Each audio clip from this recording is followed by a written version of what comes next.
Alright, so here we go with part 2 of the Astro Tarot Soul Vision. We are doing the meditation and the tarot reading in this video.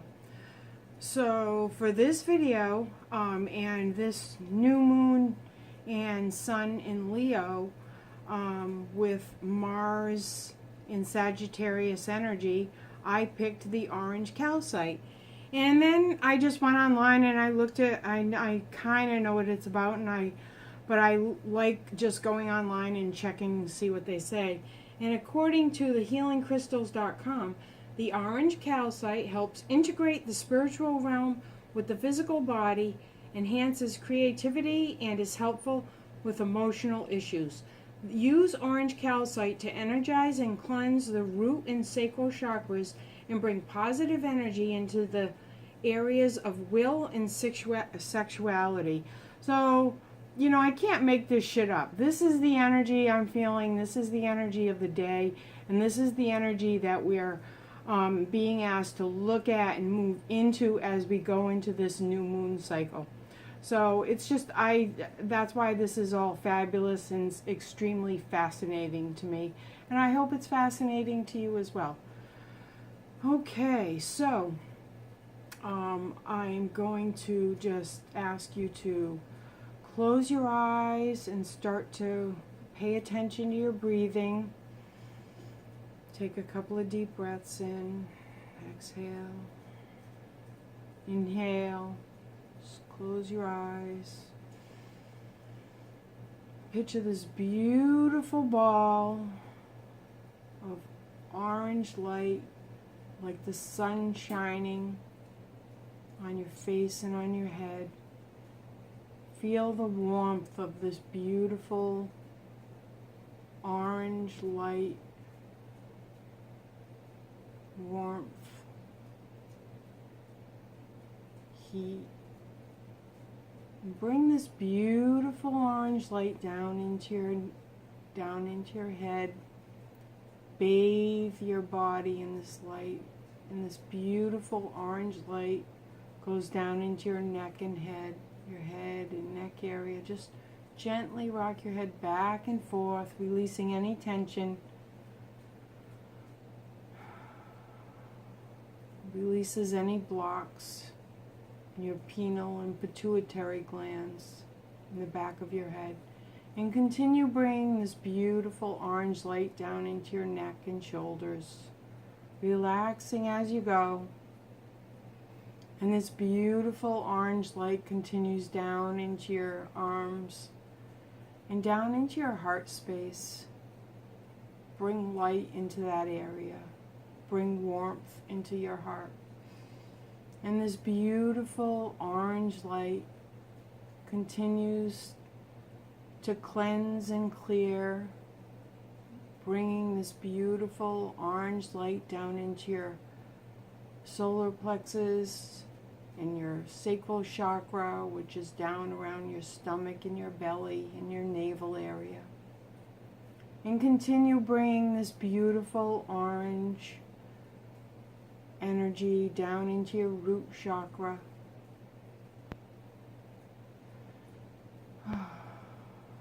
Down into your root, where your sexual organs are. Bathe them in this beautiful healing light. Nourish. And continue bringing this beautiful orange light down into your knees, down into your ankles and toes, all the way down into the ground. And Earth Mother takes any unwanted energies and she transmutes them into love and light, and bring beautiful green healing energy up from the earth, nourishing this beautiful green energy up into your feet, up into your ankles, and continue bringing this beautiful green healing energy up into your knees, up into your hips and waist. And continue bringing this beautiful green healing energy up into your chest, breathing into your heart chakra. Exhale out. And continue bringing this beautiful green healing energy up into your arms, up into your shoulders, up into your neck and head, all the way up into the heavens. And this connects us with all of the universe. So with this new moon, sun energy, and the beautiful warming sign of Leo, and Mars moving in to the beautiful, fiery, mutable energy of Sagittarius, let us begin the tarot reading. It's interesting because the sun in Leo is fixed fire, and the Sagittarius is mutable fire.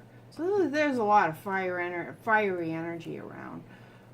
So a lot of this, it's just stirring up a lot of fun stuff. Yeah, there we go. The devil. 15, which reduces to a 6. And the raven. Light in the dark shapeshiftings. And if you can see, the raven is a beautiful, beautiful bird. If you look at it in the sunlight, it is multicolored, multifaceted. It shimmers with all the colors of the rainbow. And we need to see that when we look at the blackness. We think of blackness as nothing, but blackness is everything. It all starts in the darkness when we plant the seed, and that's where we need to remember.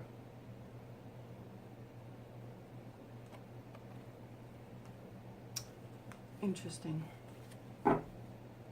We need to remember that. We need to remember where things start. Planting the seed.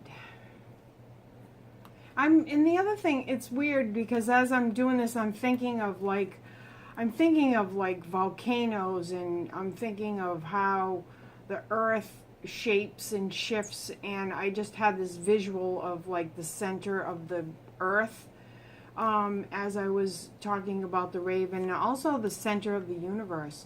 The past, the present situation, the 8 of Swords, and it's about interference and understanding that there has been this energy,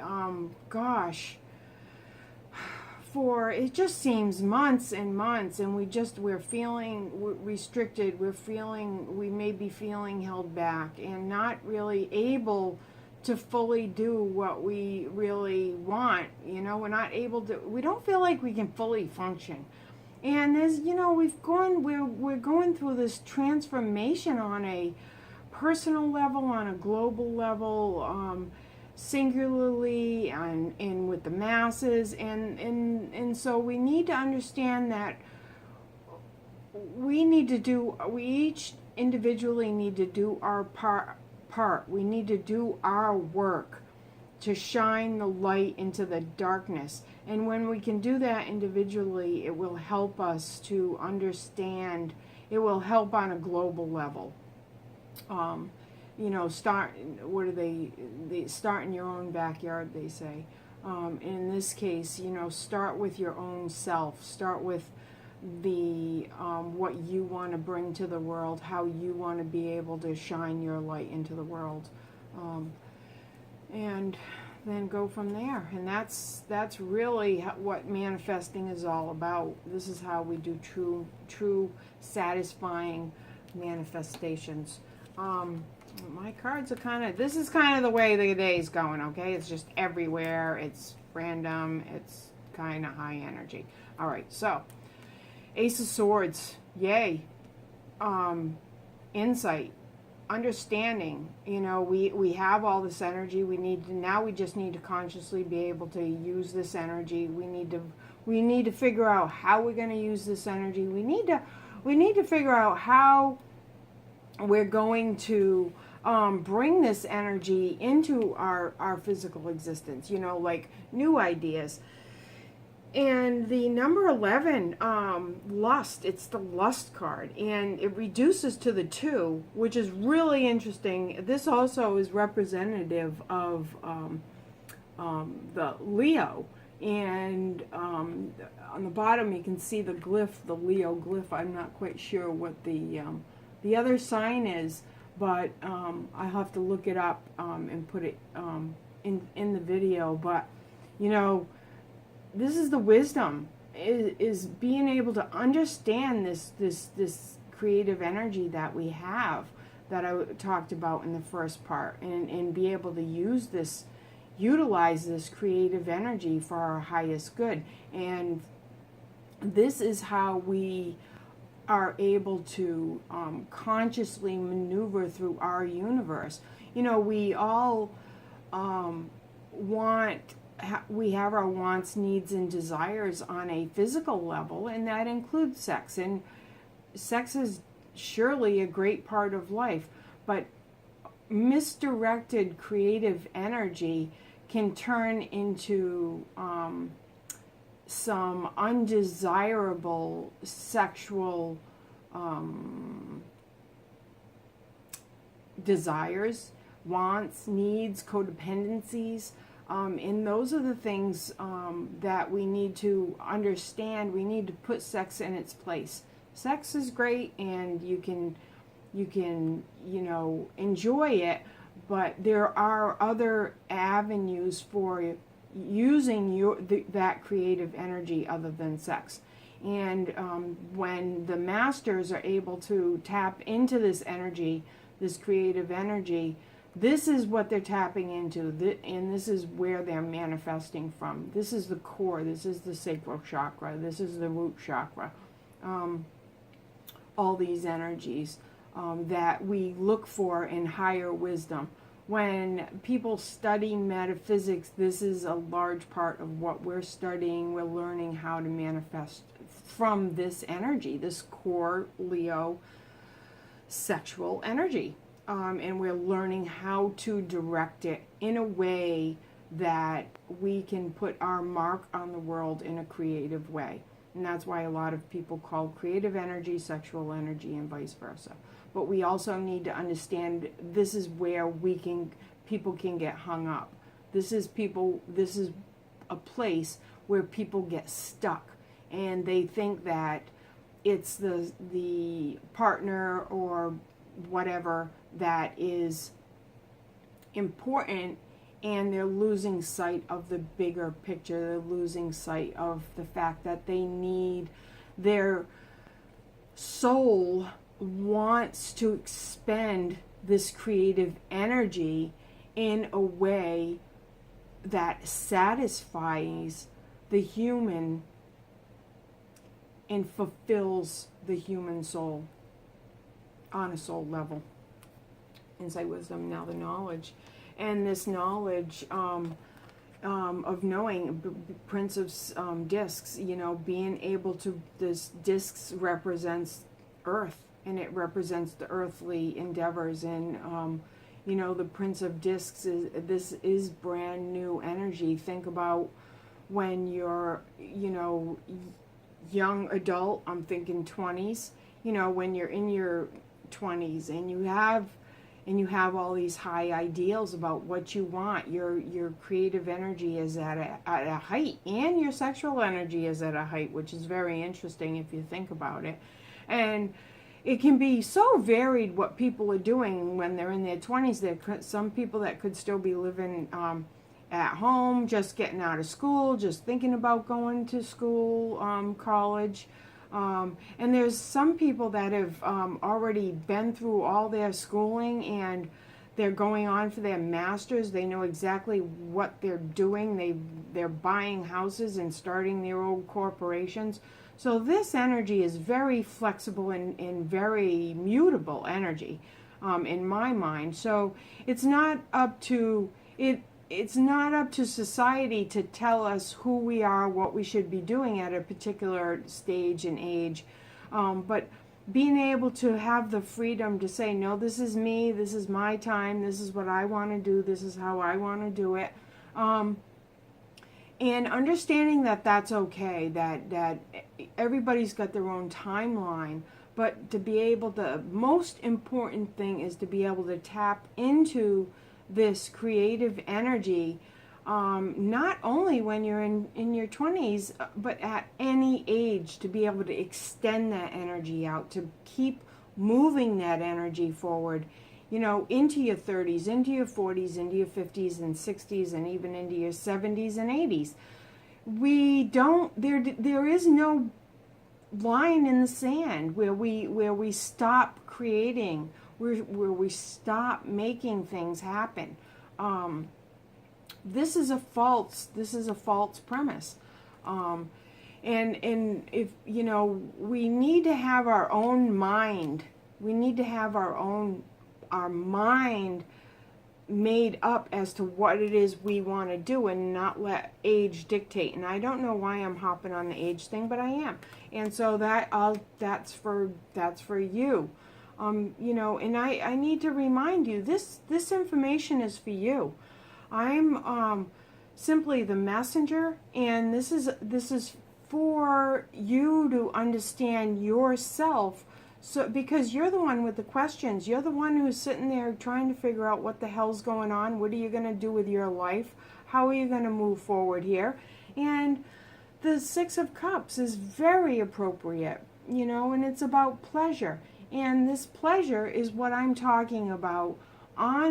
People often associate pleasure with sex and having money and good food to eat, and we all like that stuff. But there's also the pleasure of knowing that you are creating from your free spirit. You are free to create whatever you want. Whatever in creativity, as I said in the first video, is, you know, it takes many forms. Creativity is not just drawing and singing and writing. Creativity is, it can be the engineer.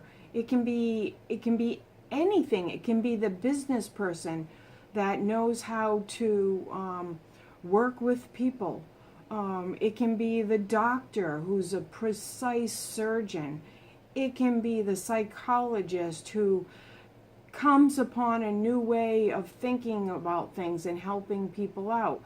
This is all creativity. And this is where our soul gets satisfied. When you have everything and it looks good on the outside, you got the house, you got the money, you got the, you know, kids, you got this, you got that, and it all looks good on paper, and you're still not happy, you're still hungering for something, it's because you need to be creative on a soul level. We all came here to create something. So the question is, what is it that you came to create?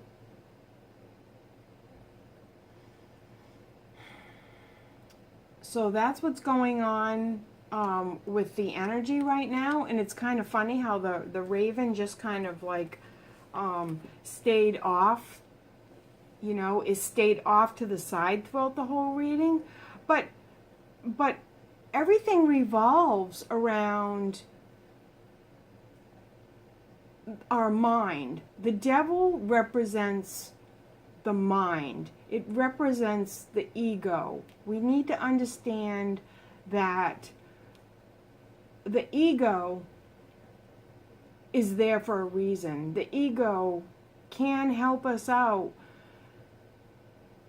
but the ego can also trip us up, and it can stop us from expending that creative energy, being able to use that creative energy, and then we forget that we're actually supposed to be using it. We forget that. I mean, there's people that just sit around and do absolutely nothing, and they wonder what the hell's the matter with their life. Well, it's like, you're not doing anything. What are you doing? Are you doing something? It's like, well, I don't know what to do. All right, well, explore that. Figure out what it is you want to do. You don't have to be perfect at it, but just do something. It's internal. When you have to think about what you want to do, you've got to think it internally. And if you are not doing anything and you're feeling stuck, it's because you're looking externally.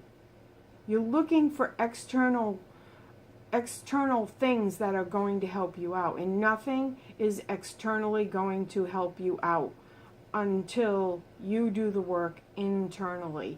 That is what co-creation is all about. So this is the crazy, interesting, fun energy of the new moon in Leo with the sun in Leo and Mars moving into the sign of Sagittarius. It's all about the fire, baby. Come on, baby, light my fire. What are you going to do to have that happen? What needs to change? What needs to morph? Now go out and have some fun. Bright blessings and farewell.